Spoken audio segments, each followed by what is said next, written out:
چې موږ دا احتجاج نه کوو، موږ څه وکړو؟ موږ یو بل مړ کړو.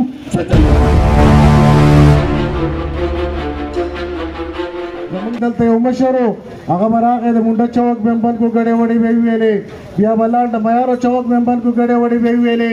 نن زه ډېر افسوس کوم چې هغه مشر نن زما ورک دی، هغه مشر نن پته نه لګي چې ولې ورک دی. هغه ته یې راشه نن چېرته تللی. د جماعت اسلامي د ملګرو نه لږ ګیله هم ده چې پرون تاسو راوتئ او د عوامو له پرون هم تکلیف او نن هم تکلیف و، نو موږ سره وناستې وې، په یو ورځ به راوتي وې. مهنګایي متاثره نه ده، د دې مهنګایي یوازې موږ متاثره نه یو، دا ټول خلک په دې کې متاثره دي. او افسوس خبره دا ده چې رشید صاحب خبره وکړه د دې نه مخکې چې کله د پي ټي آی حکومت و په هغه وخت کې خیر 50 روپۍ یا 4 روپۍ لیټر ګران شو. زموږ دلته یو مشر و، هغه به راغی د مونډه چوک به هم بند کړو، ګډې وډې به یې ویلې، بیا به لاړ د میارو چوک به هم بند کړو، ګډې وډې به یې ویلې. نن زه ډېر افسوس کوم چې هغه مشر نن زما ورک دی، هغه مشر نن پته نه لګي چې ولې ورک دی.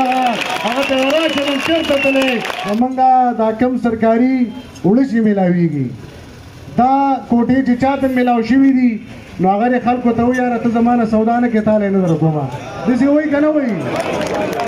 دا دغه څونه دوکانداران چې دي دا د سیاسي خلکو د خپلو چیرمنانو یا ناظمانو هر چا چې ورکړي دي، دې خلکو دغو له کوټې ورکړي دي او دا پکې ټیک ټاک پارټي بازیان هم کوي، دا پکې ټیک ټاک د خپلو خلکو خیال هم ساتي.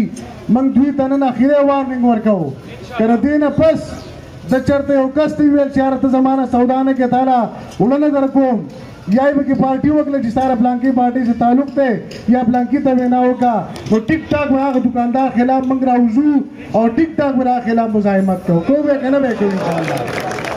زه یوه خبره کوم، په 27 مارچ باندې دا تېر 27 مارچ و، په دغه باندې زموږ دا موجوده پي ډي ایم حکومت په هغه وخت کې اپوزیشن کې و، دوی راووتل ول پر ملک کې مهنګایي ده ډېره زیاته او حالات ډېر زیات خراب وي. کله په 10 اپریل باندې پي ټي آی حکومت ختم شو، حکومت دوی نه اهلو ته دې غلو ته دې ډاکوانو ته د امپورټډ خلکو ته حواله شو. نو بیا یې ویل لکه عمران خان خامخا لور ارزان خرڅول دا خو پر ملک کې ګراني پکار چې ګراني راشي.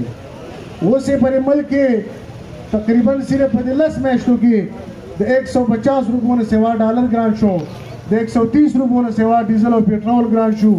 ستا وړه چې په هغه وخت کې به کم ریټ کې و، په 2000 روپۍ سلنډر و، نن هغه سلنډر چې 4,500 او 5,000 روپیو ته رسېدلی دی.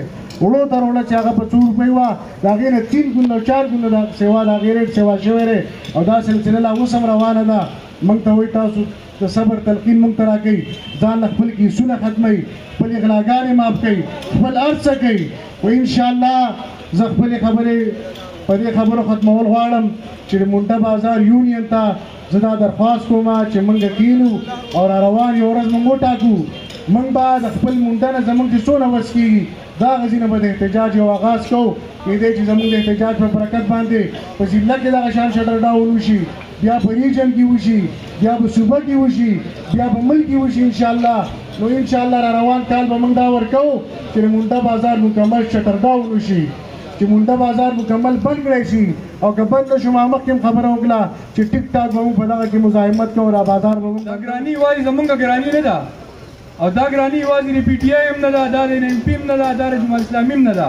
زموږ د جماعت اسلامي د ملګرو نه لږ ګیله هم ده چې پرون تاسو راوتئ او د عوامو له پرون هم تکلیف او نن هم تکلیف و، نو موږ سره وناستې وې، په یو ورځ به راوتي وې. تېر کال پټرول په 1.5 روپۍ و، نن څه کم په 300 روپۍ دي. چې پټرول او ډیزل ګران شي نو د هغې مطلب دا دی چې 400 چې کوم د خوراک شیزونه دي، کوم د ضروریات استعمال شیزونه دي، هغه د هغې سره ګرانېږي. دا حکومت چې د عمران خان نه دا حکومت واغستو، دا یې په یوه خبره اغستی و. د دې خبرې ګواه به تاسو هم یئ چې موږ راځو دا معیشت ټیک کوو، قانون ټیک کوو او 2 میاشتې بعد الیکشن کوو او مهنګایي ختمو. خو ملګرو عزیزانو مشرانو د دیو دغه هیڅکله مقصد نه و، دا غله ډاکوانو صرف او صرف د خپل غلا دپاره، د خپل کیسونو ختمولو دپاره، د دی ورالل او نن د اقتدار شوق د اقتدار نشي داسې اغستې دي چې د عوامو د دې غریبو خلکو سره اړو څه فکر نشته. حکومت دی دا د دې لپاره نه دی راغلی چې موږ د غریب عوام او د غریب ولس څه وکړو. دا د خپل ځان لپاره راغلی دی، دا د خپلو تیارو ختمولو لپاره راغلی دی، د خپل بینک بیلنس لپاره راغلی دی، د خپل عیاشۍ لپاره راغلی دی.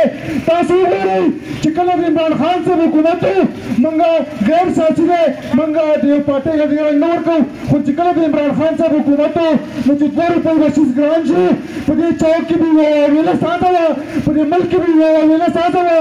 هغه خلک به راوته او دا چوک به بند کړی و، دا علاقې به بندې کړې وې. نن په یو په ډبل ګران شو، هغه پېټرول 200 روپو ته ورسېده. د دې ملک به څه کېږي، د دې خلکو به څه کېږي؟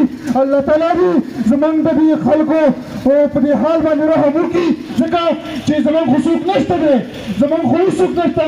موږ دغه شان پیاسي یو، زموږ چې کوم حکمرانان دي هغه وایي دا احتجاج تاسو د څه لپاره کوئ؟